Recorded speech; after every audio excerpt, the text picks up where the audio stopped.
In het Wetterskip zijn we 13 weken lang efter de schermen bij Wetterskip Friesland.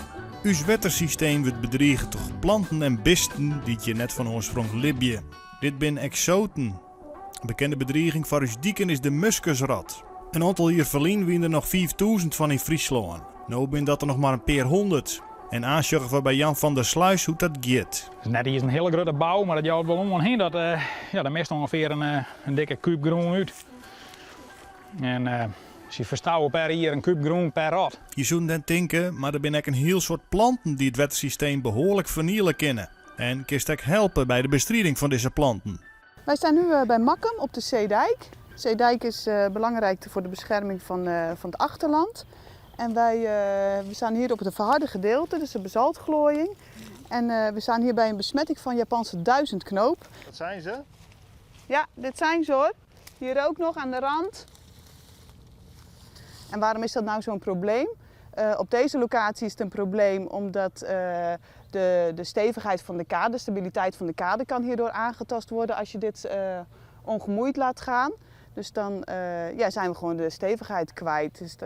Dus dan wordt het een veiligheidsrisico. Dus vandaar dat wij dat als waterschap hier niet willen. Dus eigenlijk koken we de planten hier kapot. Maar je ziet wel weer, er komen wel weer nieuwe planten, nieuwe scheuten tevoorschijn. En dat is ook het nadeel van die exoten. Met één bestrijdingsronde red je het vaak niet. Dus zal je meerdere keren moeten en ook meerdere jaren. Voordat je de plant echt helemaal bestreden hebt. Ja. Als voorbeeld, in Engeland krijg je geen hypotheek als deze plant in je tuin staat. Ook hier aan het water, dat geeft ook weer een risico. Want als er dan een stukje afbreekt, of het wordt een keer gemaaid, of het riet wordt een keer gemaaid, dan gaan de kleine stukjes ook weer via het water verspreid worden. Stel, ik haal het uit mijn tuin. Moet het dan in de groencontainer? Nee, in de restafvalcontainer, dus in de grijze. Oh. Ja. Dus, want ook in de compostbult heb je kans dat stukjes kiemkrachtig blijven, dat ze vitaal blijven en dat ze daardoor weer ergens anders kunnen gaan vestigen. Rattenvanger Jan van der Sluis maakt het hem klaar voor een ronde in zijn gebied. We willen natuurlijk al een beetje droog blijven, Joert. Ja. Nou, we zullen even bij een PVC-stel. Dat is het vangmateriaal wat gaat staan. Nou, het had een gruisame zomer weer, dus dat moet ik even wat uitmeend worden. Daar ga ik altijd wel wat bij, maar op die even weer uithemelen worden, want er moet altijd even een paadje heen blijven. No? En dat die muskusratten naar fine kunnen zitten, maar daar zit mooi wat.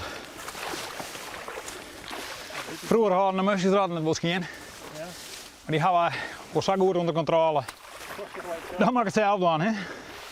Maar goed, er zijn altijd nog wel hier en daar wat muskusratten, dus die laatste liggen natuurlijk het moeilijkst te vangen. Hè? Dus, de toeksten blijven altijd oer, dus die hebben we ook zelf gekweekt op die manier. Hè? Dus, de muskusratten die komen wel in de rest van Nederland echt steeds meer onder controle, maar wij rennen wel echt voorop. Ja. Ja, wat dat betreft dan worden we ook wel vaak als voorbeeld nemen voor de rest van Nederland, wat de bestrijding omgaat. Ja.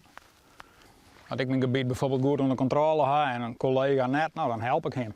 En als er meer binnen, dan helpen we mijn man, dan helpen we een ander. En zo, we blijven net alleen nog in ons eigen hoekje zitten. En zo denk ik dat we dat wel oprecht hebben. Ja.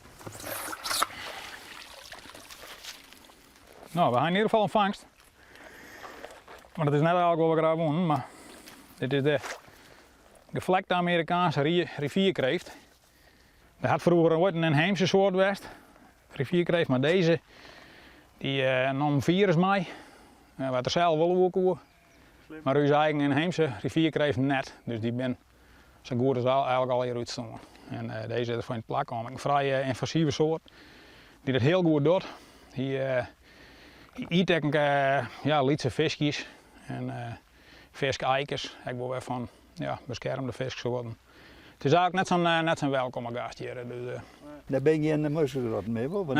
Nee, hè? Ik had wel eens die zwemmen, jongen. Dan zie ik op een steiger en dan gang ze onder me los. Ja. Maar dat is er net mee bij. Tjitsma zit in de zomer altijd op zijn steiger en had van de rattenvangers een luchtbed gekregen dat in het natuurgebied lei. En nu ga ik hem thuis opkomt en jongens eten en jouw medaille in de zitkoelen op het luchtbed van de muskusratbestrijders. Dit is een hoofdwatergang ook van het waterschap. Hier zijn we al actief bezig om de grote waternavel, ook een exoot die hier van oorsprong niet thuis hoort, te bestrijden. Maar dan zie je toch dat er in de rietzones en zo toch ja, ook wel eens nieuw materiaal opkomt, weer nieuwe planten. En hier zagen we dus inderdaad de grote waternavel. Je ziet hem hier in de oeverzone. En hier komt hij talud al op. Dan heeft hij zijn wortels mooi in het water hangen. En dan vervolgens kan hij zo het droge opkomen. Nou, we hebben de app, Snap the Exoot. Dus deze waarneming ga ik invoeren. Zodat we ze ook goed geregistreerd hebben. Waar alles voorkomt. Dus dan moet ik hem even invoeren. Grootte. Nou, hier begint het wel uit de hand te lopen, geloof ik. Ja, nou hier zie je inderdaad een slootje wat helemaal dichtgegroeid is met waternavel. En ja, dit is nu nog een kleine sloot, maar zo heb je dus ook van 3, 4 meter breed, 5 meter, die ook helemaal volgroeien. Het Wetterskip besteedt al een aantal jaren het greenwork uit om Caparis. En die helpt ik mij bij de exotenbestrijding. Nou, wilt wat? Ja, dat is moeilijke put, maar het lukt. Wat zei het? Het is een moeilijke put, maar het lukt. Oké. Ja. Wat is er moeilijk om dan? Het is zwier. Heel zwier. Ja, en ik was erom denken, hè, als dat net in het drek was. Zo zeg ik.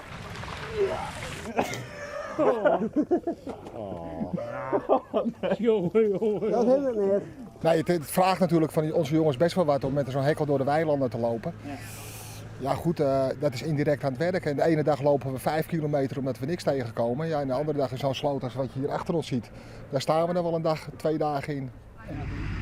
Maar dit is dus eigenlijk wel een watergang die we normaal gesproken met de machine zouden doen hoor. Want dit is wel, dit is met de hand eigenlijk niet, ja, is gewoon te veel. En het is inderdaad, je ziet het dat het te ver weg is. Dus dan zou je weer vanaf de andere kant moeten. Dus dan moet je eigenlijk iedere watergang dubbel doen. Dus dan ben je ook weer meer tijd kwijt. Hier wat verleden hebben we het hier op de Turvenroute ook gewoon. En ja, toen deed de provincie nog niks.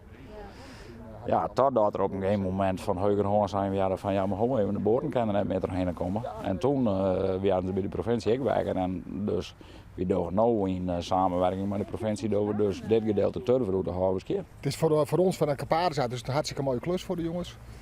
We hebben best wel een groot gebiedkennis omdat we hier natuurlijk ook voor het waterschap op de gemalen zitten en op de rioolzuiveringen. Dus voor ons is het gewoon hartstikke leuk werk. Jongens zijn blij, lekker buiten. En hier zien we die groene vlekken die je hier in de oever ziet, dat is watercrasula. En dat is ook een exoot. En die kan ontzettend gaan woekeren. Hier zien we gewoon op bepaalde plekken zien we hem hier in de oeverzone. Hij kan ook onder water gewoon voorkomen. En daardoor verdwijnen ook de inheemse vissen, de amfibieën, reptielen die je hier normaal gesproken zou zien als dit verder gaat. Ja, het is op zich gewoon een vetachtig plantje.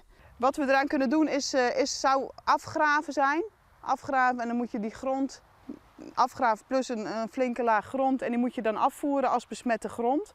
Nou ja, dat is natuurlijk wel een hele prijzige bezigheid, dus dat is een hele lastige. We behandelen hem ook met heet water. En dat kan vooral als er voor de rest niet zoveel water in een vijver of sloot staat. Dus dan wordt hij met heet water behandeld en dat lijkt op zich te helpen. Vandaar ook dat wij mensen alert moeten maken op het feit, nou ja, op de risico's van die exoten. Dat ze vooral als ze plantaardig afval hebben uit een aquarium of vijver, dat ze dat inderdaad in de groene of grijze container gooien en niet in het buitenwater. Want daardoor komen die soorten overal terecht. Nou, je had een perioline een bouwen naast zitten van de muskusrot. Nou, dan zie je ongeveer, dat mist ongeveer wel 2-3 kuub groen mist hier uit deze kade. Dus ja, daar wordt er net beter van. En dat wil ik net, maar ja, en na een paar hier dan begint het zo te verzakken. En dan kan je het ook zien. Ik zal hem even controleren. Nou, er zit nou niks in. En dat is een goed teken. Nou, de kunst is om de verschillende manieren van vangen te combineren. Dat is eigenlijk de beste bestrijding. Nou, je alleen nog maar dit materiaal gebruiken, daar ben gewoon die gaan hier gewoon erin. He? En dan ben je misschien gewoon die Die zijn net in een klem vangen laten, maar hier wel weer in gaan. Dus zo volle mogelijk dingen combineren. Dat is de kunst ook. In de laatste aflevering van het Wetterskip zorgen we hoe het bestuur werkt. Want op 20 maart 2019 kiest naar de stembus voor het nieuwe Wetterskipsbestuur. Nou ja, ik vind het systeem in Nederland wel heel mooi. Iedereen kent meedoen en ik dacht, nou, als iedereen meedoen kent, dan ken ik dat dus ik. En toen heb ik me gewoon beschikbaar gesteld en dan doe ik in één keer mee. En omdat de rest natuurlijk wel alle jaar oud en man is, wordt het wel heel erg op prijs gesteld dat je als jonge vrouw bent erin. Dus dan krijg je snel heel veel kansen.